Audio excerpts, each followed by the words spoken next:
Welcome to Conversations. I'm Muqtedar Khan, your host, and today I'm going to talk to you about Pakistan's announcement that it is acquiring J-35, about 40 J-35s. These are fifth generation fighters produced by China. It's called Chengdu J-35 by Chengdu Aerospace Engineering. So this is an important development, especially coming just a few days after the United States imposed sanctions on Pakistan's ballistic missile program. They imposed sanctions on some private companies which are procuring for Pakistan's national program on missile building, and they also, on the government's agency itself, they have imposed sanctions. Sanctions basically are, the US sanctions, these are unilateral sanctions, so they're not exactly international law, but they can create a lot of problems for Pakistan if they continue to do this weapons procurement in dollars, or if those agencies or those individuals, those companies have properties in the United States. So they can potentially be seized by the US. Other than that, I don't think that those sanctions really mean anything, and the government, US has been imposing sanctions on Pakistan periodically.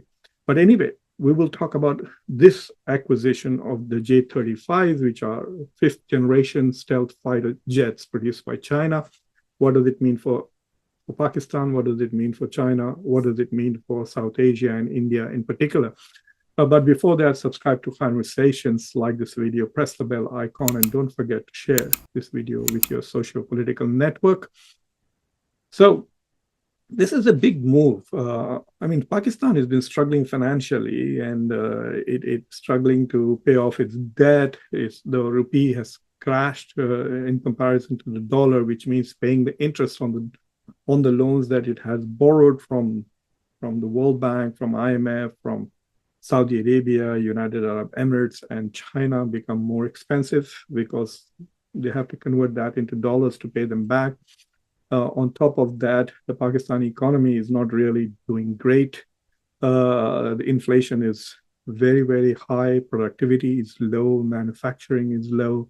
On top of that, you have violence domestically. The Tehreek-e-Taliban Pakistan, the Balochistan Liberation Army have been periodically not only creating domestic disharmony, but they're also targeting Pakistan's closest ally, China, and their engineers and their installations in Pakistan, making it more and more difficult for the Chinese to consider new investments in Pakistan because of the lack of security in Pakistan. But nevertheless, Pakistan seems to have suddenly decided to go ahead and find the money to buy J-35s. They're probably going to borrow the money from China and therefore become more in debt to China and more indebted to China. In debt financially and also otherwise, and they are becoming more and more dependent on China. Steadily, Pakistan has moved away from the United States to China for its military dependencies. Those days are gone. When Pakistan used to buy Patton tanks and F-16s, Pakistan does have a fleet of F-16s, about 75 of them, which recently the United States gave them a grant of $500 million to basically upgrade or maintain those F-16s.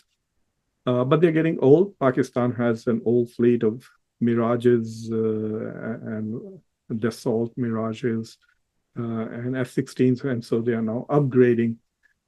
They also have a large fleet of J-10s, but now they are moving to J-20, which is the fifth generation fighter.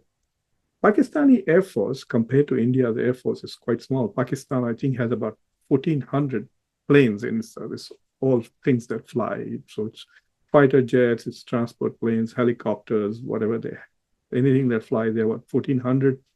Compared to that, India has over 2,200. Pakistan's Air Force is the eighth biggest in the world. India's is probably third biggest, or fourth biggest after US, Russia, and China.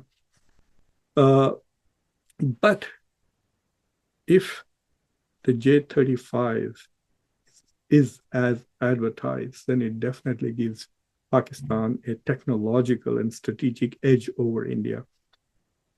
India does not have a fifth generation fighter. India's Air Force is composed mostly of Su-30s. They have old MiGs flying around, and they have bought a lot of Rafales, both for land-based Rafales and sea-based Rafales. So the Rafales are the French Dassault Rafales are the the most advanced aircrafts in the Indian Air Force, but they are rated as 4.5 generation. They are not fifth generation fighters, whereas J-35s are considered as fifth generation fighters. What are fifth generation fighters? So one characteristics of fifth generation fighters is that they can cruise at supersonic speeds. That means they're flying at 3 to 4 or 5 times the speed of sound, and they're cruising, which means they don't necessarily have to keep using afterburners while they're flying at that speed. They all have stealth capacity. They have very advanced avionics and integrated electronics, so they can integrate into radars, avoid radars, use weapon systems from ground and air, and so on and so forth. And of course, they are way more advanced in terms of engine capacity, thrust, power, and the weapon systems that they carry. Most of the fifth generation fighters can be easily retooled to carry nuclear weapons. It seems that China has now retooled several of its J-20, which are also a fifth generation fighter, to carry nuclear weapons. So far, there are only four fifth generation fighter planes. So it's F-35 and F-22s that the United States possesses. F-22 is nearly a 25-year-old plane, and that was the first fifth generation fighter. Came around 2000, 2005, and most of the others came at least 15 years or 12 years after the F-22 is called the Raptor. And what is interesting is that for over 10 years, the United States was the only country which had a fifth generation fighter. Even today, with the advent of three more types of fighters, that is United States F-35, China's J-20s, and Russia's Su-57s. Most people think that the F-22 is still the best fighter plane out there, the most powerful and devastating and dominant and capable of air superiority. So the older version, the oldest fifth generation fighter is still the best fifth generation fighter. While there's a lot of talk about the F-35's capabilities, I think that it has underperformed, and there are lots of criticisms about the cost of the F-35 and what's the point of F-35, especially when F-16s can be upgraded to become F-1, F-20s, F-21s, and of course F-22 is really the phenomenal Raptor. So if I had an Air Force of my own, and if I was buying after looking at the reports that I read, I would go for F-22 rather than for F-35. It would cost less and probably have more punch.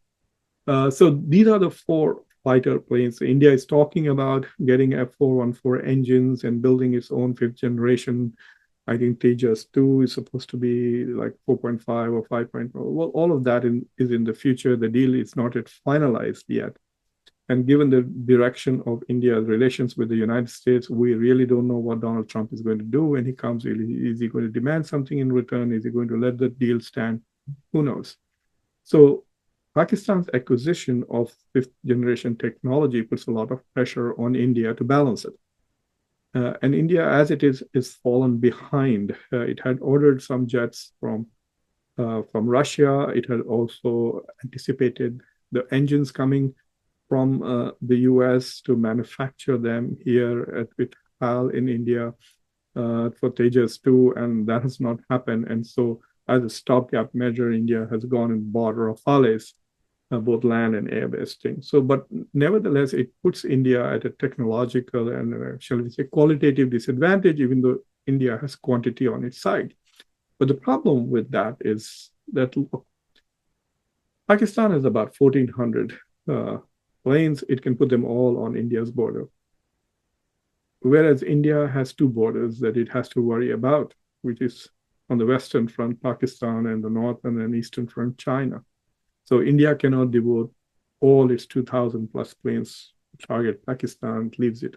So how does India balance it?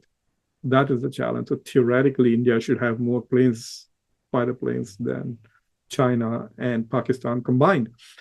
That's going to be very difficult because China makes its own planes and fighter planes, and China now has J-10s, J-31s, J-35s, J-20. J-20 is a gigantic plane. Apparently, it's 70 feet long, and J-35 is a smaller version of J-20. It is just 50 feet, which gives it greater maneuverability.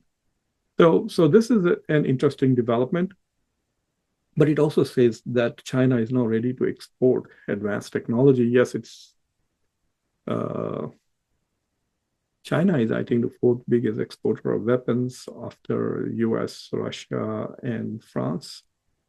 But most of its exports really are to just South Asia. Pakistan and Bangladesh are the biggest importers of Chinese weapons, and we have seen reports that the Bangladeshis have not been very happy with the maintenance and service and the quality of weapons that they have bought from China. And when they complain, they have not got adequate responses from China. So they are also looking to diversify, but selling J-35s to Pakistan really opens the international market for China. And so China will be able to probably make J-20s and J-31s for its own consumption, for its own air force, and then use J-35s to sell it to other countries, especially in the Arab world, where the United States ensures that the F-16s and the F-35, which are sold to the Arabs, are necessarily and significantly inferior in quality to the jets that sell to Israel. So it is quite possible that the Arab countries may decide that why buy second-rate technology from the US for high prices when we can get equivalent technology from China. So I think for China, this will be a great opportunity. If Pakistan, it'll be about 2 years before the J-35 start flying for the Pakistani Air Force, and gives it a huge edge in South Asia, Central Asia, and the Middle East.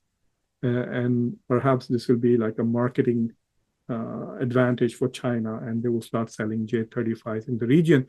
This also puts pressure on India to move forward and to decide whether it will get closer to the United States and try to acquire F-35s to balance, because Russia is still busy with the Ukraine war to order Su-57s from Russia.